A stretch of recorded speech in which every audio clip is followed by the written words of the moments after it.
Ephesians 3 verse 20 tells us, "Now unto him that is able to do exceeding abundantly above all that we ask or think, according to the power that worketh in us."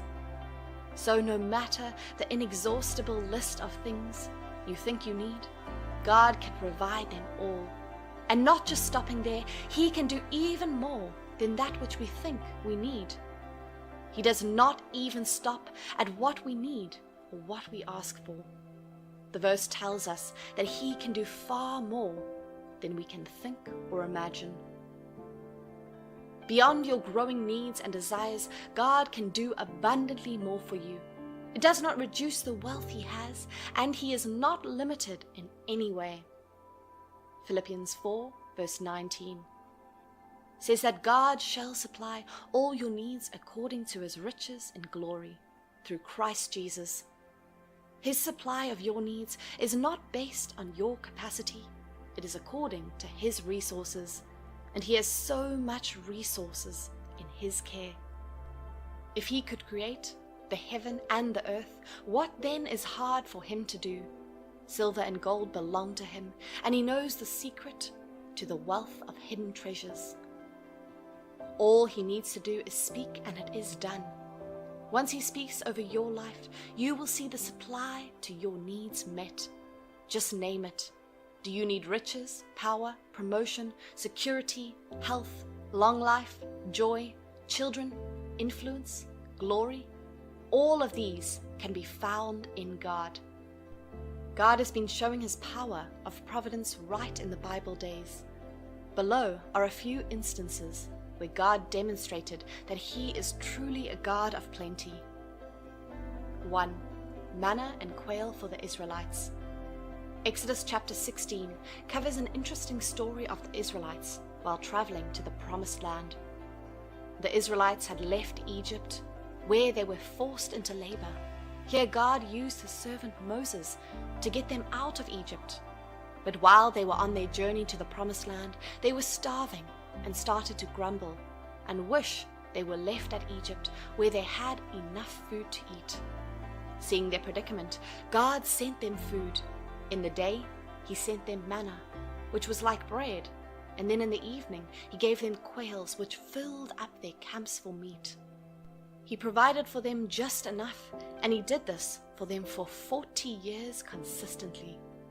This shows a powerful instance of God displaying his ability to provide for his people in plenty and abundance, above their expectations. 2. Feeding the 5,000. God's power of providing abundantly and in plenty is also seen in the New Testament, where through his son Jesus, he fed over 5,000 people by multiplying just a little amount of food. Matthew 14, verse 13 through 21, shows us the full story in detail, where Jesus went to a secluded area after hearing about the death of his cousin.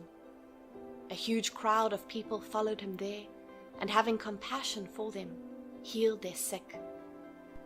When it was nearing evening, his disciples told him to send them away so they can get food, but instead he got a lunch from a boy consisting of just 5 loaves of bread and 2 fish. He lifted it up and gave thanks, and God multiplied it, and it fed 5,000 people. And the amazing thing here is they had over 12 baskets full of leftover crumbs. 3. The miraculous catch of fish. Another New Testament instance of God's miracle of plenty is at the moment where Jesus, after preaching, got into Simon's boat and asked him to cast his nets into the water and harvest some fish. Simon complained that they had been in the water all night and had caught nothing. But when Jesus asked him to cast his net, he caught a large harvest of fish. The harvest was so large his net started to break, and he had to call on other fishermen for help. In awe of this awesome miracle, he knelt and begged Jesus to leave him, as he was a sinner and did not feel worthy of this miracle of plenty. He later went on to become one of the 12 disciples of Jesus. This amazing instance of God's ability to miraculously provide in plenty and abundance is captured in Luke chapter 5 from verse 5 to 11. In these contemporary days, the God of plenty might not have to necessarily rain down money as he did with manna from heaven in the Bible days to make you smile. There are various ways that the God of plenty can use to provide for your numerous needs and heart's desires so that you can smile. Some of these ways could be by God sending a helper your way.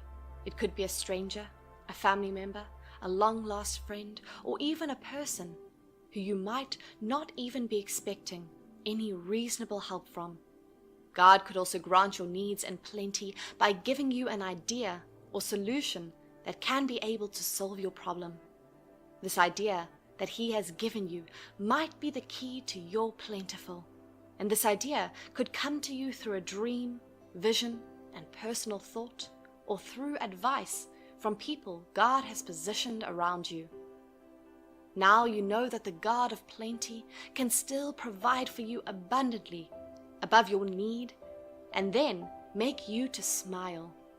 Remember that he has promised in various portions of the Bible that he will abundantly bless you with plenty in all you do.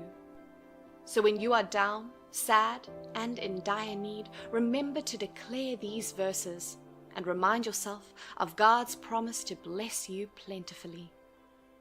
Deuteronomy 30 verse 9 says, "And the Lord thy God will make thee plenteous in every work of thine hand, in the fruit of thy cattle, and in the fruit of thy land for good. For the Lord will again rejoice over thee for good, as he rejoiced over thy fathers." Another powerful verse of God's promise to bless you plentifully and therefore make you smile is Deuteronomy 28 verse 12, and it reads, "The Lord shall open unto thee his good treasure, the heaven, to give the rain unto thy land in his season, and to bless all the work of thine hand, and thou shalt lend unto many nations, and thou shalt not borrow."